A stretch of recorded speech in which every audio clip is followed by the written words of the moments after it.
Hello, my name is Diane Schindler. You are listening to In the Know. This podcast show includes writing tips, travel tips, and my views of life from savvy and thoughtful to quirky and humorous. I hope you enjoy the show.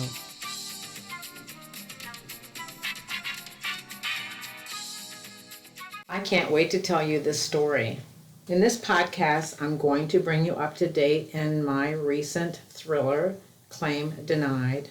I will talk about small town genre and my visit to a small town in 2001, 2003, a couple times in 2001 and 2003, and my decision to fictionalize this small town into another book.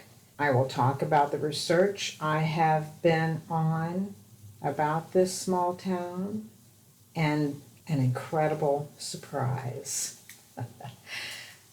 An incredible surprise. This is really about a week or two in the life of a writer, and maybe this happens to other writers. I don't know, but I was blown away.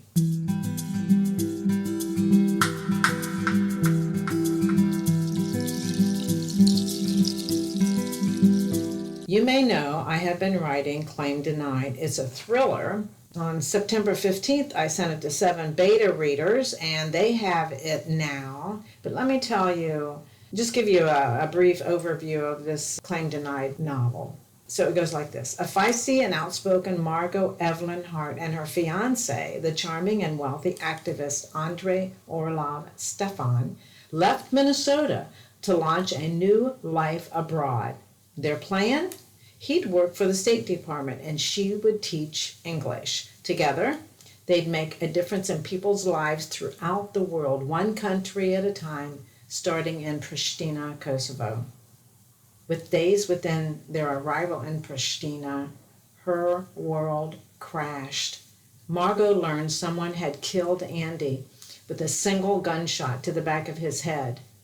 She refused to believe it until an ominous stranger banged on her door and she learned undeniable facts.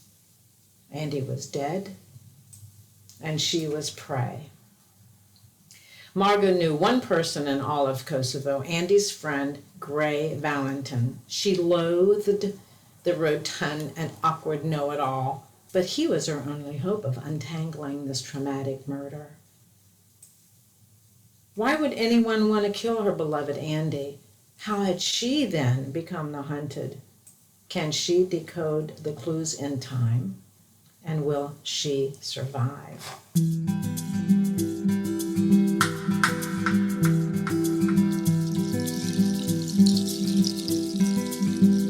That's the blurb on the back of the cover for Claim Denied. Check the program notes for publication information. As I said, I sent it out to 7 beta readers. Now 2 have already gotten back to me. My friend Marilyn in Spain, she's from California, but she's living in Spain. And my friend / colleague Deb, who I worked with in Wisconsin. Both of them said the novel ending shocked them and they were not happy. I had to write a sequel. They felt like it was a cliffhanger and I had to write a sequel. Deb said, promise me you're writing a sequel. And I said, I'm writing a sequel. So there that began. Meanwhile, I had been researching a little bit about small town genre with my friend Dr. J, PhD, former sex therapist, turned erotica writer, and now romance novel writer. With this time while the beta readers had Claim Denied, I was doing some marketing, but I also was digging into small town genre. Through the process of chatting with Dr. J about small town genre, I remembered I had visited this lovely small town in Virginia. I think I went there 2 or 3 times, and it had to be 2001 or 2 or 3, around that time, frankly, just between you and me. I was in an increasingly unhappy marriage, and I would escape to this little town. I found it beautiful. It was on the Eastern Shore. I stayed at a B&B, and the woman who owned the B&B had purchased it just 2 years earlier. She was from Alaska. When she was in Alaska, she saw that this big house in this little community was for sale. She bought it sight unseen, sold everything, and moved into her B&B. And that's where I stayed whenever I went to the small community. I'm not going to tell you the name of this town because I'm planning to fictionalize it. This small town had, when I was visiting, had 5 fine dining restaurants. Population was about 1,200. 1 movie theater, which I think showed a movie on the weekends, maybe. I met some people who had sailed down the Atlantic, came into a storm, ran into a storm, pulled over on their boat. Do you pull over in a boat? Docked their boat in this little community, fell in love with it, bought a restaurant.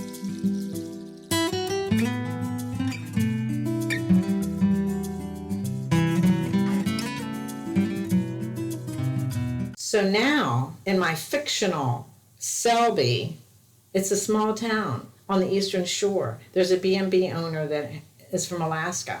There are restaurant owners that came down on that boat. Old restaurant on the pier that was not only a restaurant but a bait shop. And they had a liar's bench where the old men, my age now probably, sat and told stories. I love this little community. I told Dr. J, I really want to include this little town as the setting for this next novel. So with Deb and Marilyn saying you have to write a sequel, that's what I'm doing.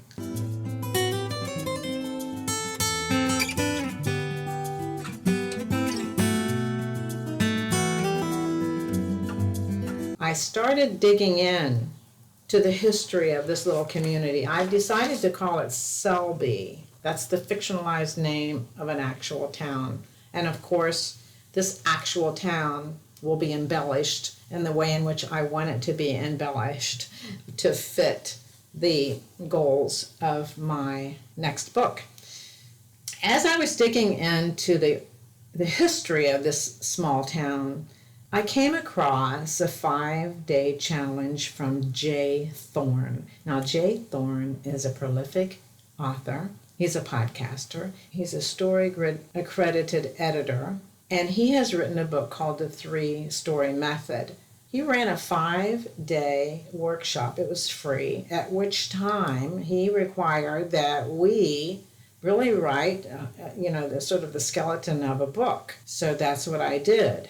As I was writing and working on this 5-day class, as I said, I was digging into the history, and I came across an article written in the Baltimore Sun in 2001 by Nancy Taylor Robson. I'm reading this little article, and it really describes what I'm calling Selby now, exactly how it was when I visited. Then I'm reading down. I read the second, the third, and I come down to the 5th paragraph, and it begins like this. Today, Peter Johnson... I stopped dead in my tracks. I know a Peter Johnson, but you know what, Diane, I said to myself. There are lots of Peters. There are lots of Johnsons. There are a lot of Peter Johnsons in the world. Coincidence. I continued to read. It says, that's how Peter Johnson, a real estate developer from Washington, I thought, oh boy, the Peter Johnson I knew worked in Washington, and his Cuban-born wife, Alicia. I know a Peter Johnson, and I know his wife, Alicia. Stop. Time for the backstory.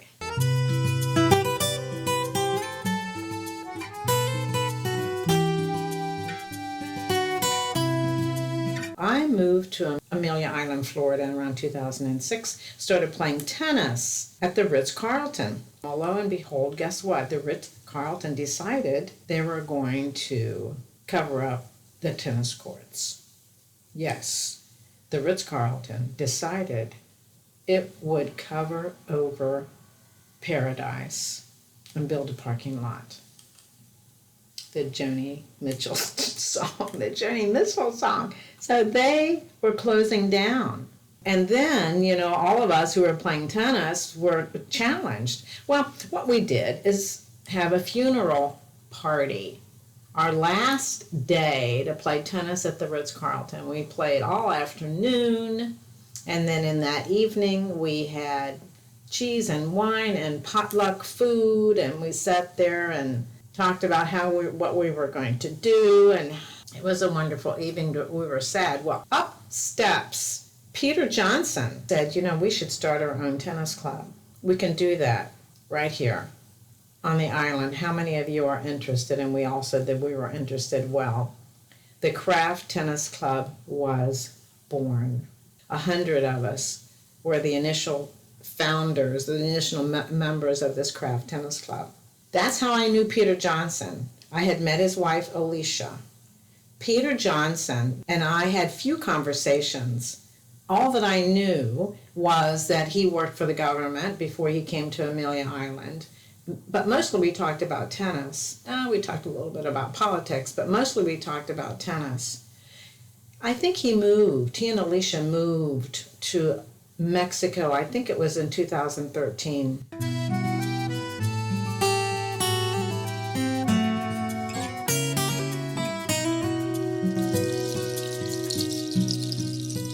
Let's go back to the Baltimore Sun article written in 2001. I want to quote from parts of that article. This is the Peter Johnson I knew.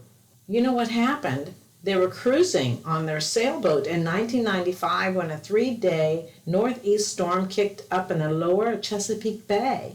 To escape the pounding waves, they scooted on to this little community. Johnson remembers, quote, as we came up to the river, it just kept getting prettier and prettier. When we got to the end, it was like reaching a pot of gold. This is how he's quoted in this Baltimore Sun article. That night, and for the next 2, they sat for hours, sipping wine and talking about life, relishing the tranquility and the sense of history in this little community. They fantasized about chucking the urban grind and moving here. Usually, such late night getting away from it all fantasies evaporate after a couple of slugs of morning coffee. But 2 weeks later, when the Hopkins house, a Victorian beauty in need of restoration, came on the market, the Johnsons bought it. Well, I emailed Peter Johnson when I read this article. I said, Peter, this is Diane. Do you remember me? He writes back immediately. He said, Diane, yes, I lived there. I loved it there. So let's pause here for a moment and summarize. I'm writing a thriller, takes place in Kosovo. A couple of my beta readers say, you must write a sequel. I've been thinking about the small town genre, reminds me of this little community I visited, and I agreed to write a sequel. I'm going to use this little town in Virginia as the setting. I will fictionalize it. I will call it Selby, for all kinds of reasons, which I won't bore you with. And, I just need to tell you, I need to reiterate this. Peter Johnson never told me anything about the sailboat and the storm before I read about it in the Baltimore Sun.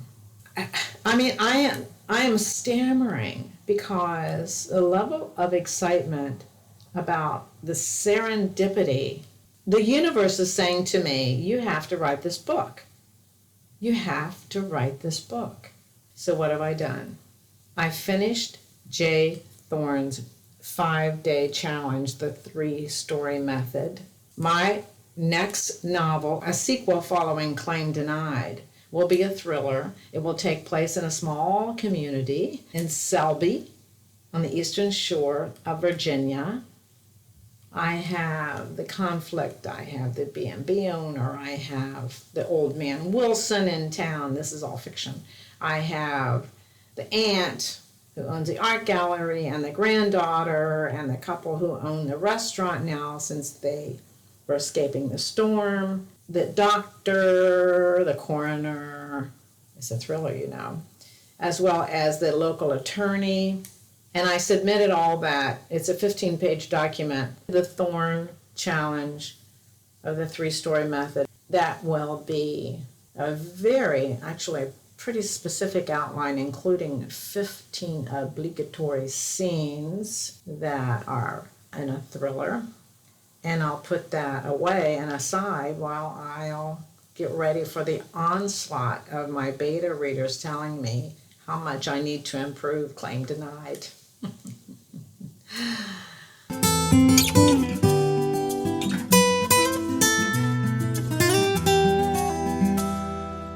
I just had to share this story with you because it just blew me away.